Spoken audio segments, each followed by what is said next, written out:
Hi guys! So we're making some ASL videos. We are not by any means professional ASLers, because we probably wouldn't call it ASLers if we were.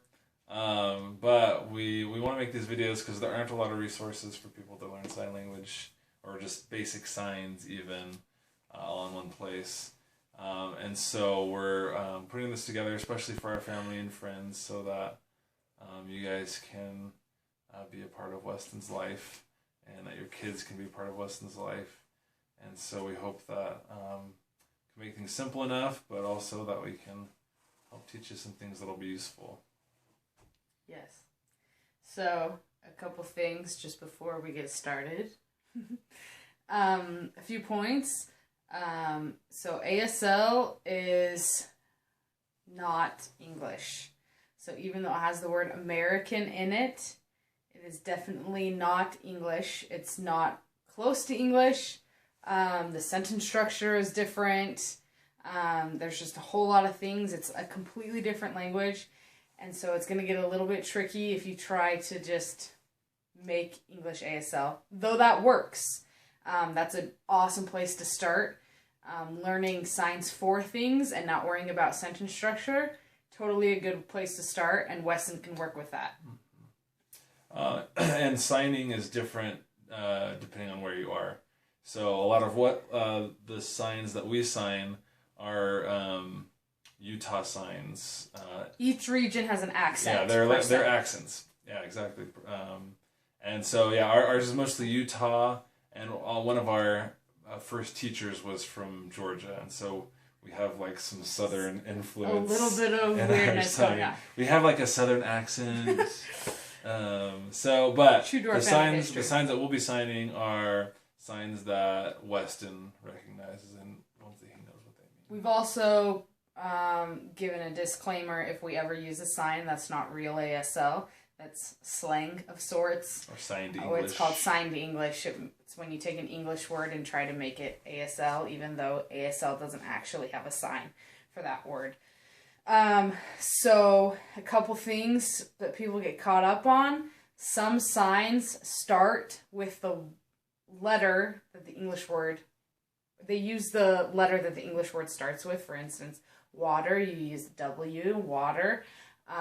Or family, you use F's. It's a group of, it starts with F. But that does not mean that all signs use the letter shape that corresponds with the English word. Because remember that English is not ASL. So if you're wondering, why didn't they use R for red? That's signed English. Yeah, so not all signs start with the letter, so don't get caught up on that. But sometimes we might say use your A hand to sign girl, or use your B hand to sign certain things. So that's so B hand to sign fireman. Yeah, there you go. So we might refer to the letter sign, but it actually doesn't start with that letter. Yeah. Anyway. It's just a hand shape. So other than hand shapes, the only other thing, which we'll go into more when we do like grammar and stuff, ASL is extremely, extremely visual. Obviously, it's a visual language. 90% of the language is in your facial expressions. So you got to get really good at moving your face and being really dramatic, because that's where the grammar is. For instance, to sign... who are you playing with and what are you playing with, or questions are super in the face. Did you have fun, or are you having fun? Those are almost the exact signed with the exact same signs.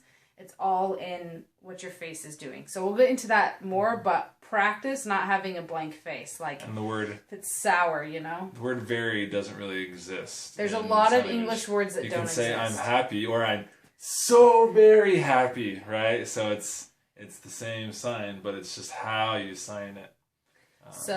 And then there's something called classifiers. ASL is all about minimalistic words. The English dictionary has so many words in it There are not signs for that. You fingerspell a ton of things, which you notice. We fingerspell like most foods. If they're not really common foods, you fingerspell them. Or you can describe. So often you'll see people spell it, describe it, and then spell it again. And that's called the classifier, is when you use something, for instance, I'm driving, and here's my car, I'm driving. So you use certain hand shapes to just represent things. So it's very visual, it's very... the difference in between ASL and charades is ASL, your space is only from your waist up. Charades, you move, you grab things, you manipulate your space. But you can picture you're acting things out, but only with your waist up. You're not bending or turning. But other than that, it's a lot of the same rules. Really dramatic, really. So, anyway. Well, we'll stop blabbering and get to the good stuff. So. Good luck, everybody. Yeah. Call us with questions. We love you. Okay.